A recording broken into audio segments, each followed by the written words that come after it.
Hi guys, artificial intelligence ಪ್ರಪಂಚನ change ಮಾಡ್ತಿದೆ. ಇಲ್ಲಿವರೆಗೂ ಫೋಟೋಶಾಪ್ಸ್ ಯೂಸ್ ಮಾಡಿಕೊಂಡು ರಿಯಲ್ ಲುಕಿಂಗ್ ಫೇಕ್ ಫೋಟೋಸ್ನ ಕ್ರಿಯೇಟ್ ಮಾಡಿದ್ದಾರೆ. ಆ ಥರ ಕ್ರಿಯೇಟ್ ಮಾಡೋಕೆ ತುಂಬಾ ಟೈಮ್ ತಗೊಳುತ್ತೆ, ಆದರೆ ಆ ಕೆಲಸ ಇವಾಗ ಕೆಲವೇ ಸೆಕೆಂಡ್ಸ್ ಅಲ್ಲಿ ಆಗ್ತಿದೆ. ಫೇಸ್ ಅಲ್ಲಿ ಸ್ಮೈಲ್ ಬರ್ಸ್ಬೇಕಾ, ಜಸ್ಟ್ ಒನ್ ಕ್ಲಿಕ್ ಆಗೋಯ್ತು. ಹೇರ್ ಸ್ಟೈಲ್ ಚೇಂಜ್ ಮಾಡ್ಬೇಕಾ, one click. Short hair, long hair, ಈ ತರ ಚೇಂಜ್ ಆಗುತ್ತೆ. ಈ ಎಲ್ಲ ಫೇಕ್ ಫೋಟೋಸ್ ತುಂಬಾ ರಿಯಲಿಸ್ಟಿಕ್ ಆಗಿ ಕಾಣುತ್ತೆ. ನೀವಿನ್ನೂ ನಿಮ್ ಫುಲ್ ಫೋಟೋನ ಔಟ್ಸೈಡ್ ಬಾರ್ಡರ್ ಇಂದ ಎಕ್ಸ್ಪ್ಯಾಂಡ್ ಮಾಡಬಹುದು.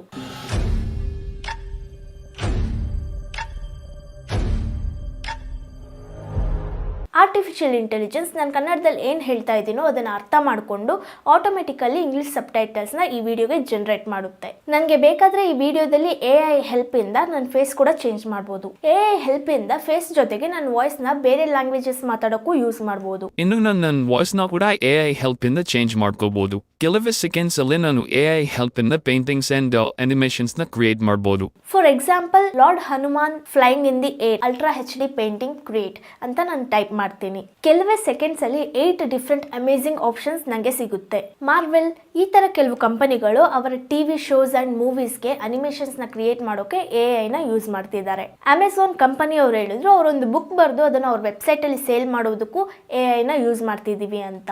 ಆರ್ಟಿಫಿಷಿಯಲ್ ಇಂಟೆಲಿಜೆನ್ಸ್ ನ ಕೇಪಬಿಲಿಟಿ ಕಂಪ್ಲೀಟ್ಲಿ ಅನ್ಬಿಲೀವೇಬಲ್ ಆಗಿದೆ. ಆಟೋಮೆಟಿಕ್ ಆಗಿ ಇಮೇಲ್ಸ್ಗೆ ರಿಪ್ಲೈ ಕೊಡುತ್ತೆ, ಇಮೇಲ್ಸ್ ಬರೆಯೋದ್ರಲ್ಲಿ ಹೆಲ್ಪ್ ಮಾಡುತ್ತೆ, ಸ್ಟಡೀಸ್ ಅಲ್ಲಿ ಹೆಲ್ಪ್ ಮಾಡುತ್ತೆ, ವರ್ಕ್ ಅಲ್ಲಿ ಹೆಲ್ಪ್ ಮಾಡುತ್ತೆ, ಹೆಲ್ತ್ ಅಡ್ವೈಸ್ ಕೊಡುತ್ತೆ, ನಮ್ ವರ್ಚುವಲ್ ಅಸಿಸ್ಟೆಂಟ್ ಆಗಿ ವರ್ಕ್ ಮಾಡುತ್ತೆ. ಎಂಡ್ಲೆಸ್ ಪಾಸಿಬಿಲಿಟೀಸ್ ಇದೆ. ನಾವು ಒಂದು ಹೊಸ ಗ್ಲೋಬಲ್ ರೆವಲ್ಯೂಷನ್ ನೋಡ್ತಾ ಇದೀವಿ. ಆರ್ಟಿಫಿಷಿಯಲ್ ಇಂಟೆಲಿಜೆನ್ಸ್ ಇಂದ ಎಲ್ಲಾದ್ರ ಮೇಲೂ ಪ್ರಭಾವ ಬೀರುತ್ತೆ. ಜಾಬ್ ಮಾರ್ಕೆಟ್ ಚೇಂಜ್ ಆಗುತ್ತೆ, ಸ್ಕೂಲ್ ಅಂಡ್ ಕಾಲೇಜಸ್ ಅಲ್ಲಿ ಎಜುಕೇಶನ್ ಸಿಸ್ಟಮ್ ಚೇಂಜ್ ಆಗುತ್ತೆ, ಪೊಲಿಟಿಕಲ್ ಸಿಸ್ಟಮ್ ಚೇಂಜ್ ಆಗುತ್ತೆ, ಮಿಲಿಟರಿ ವಾರ್ಫೇರ್ ಚೇಂಜ್ ಆಗುತ್ತೆ.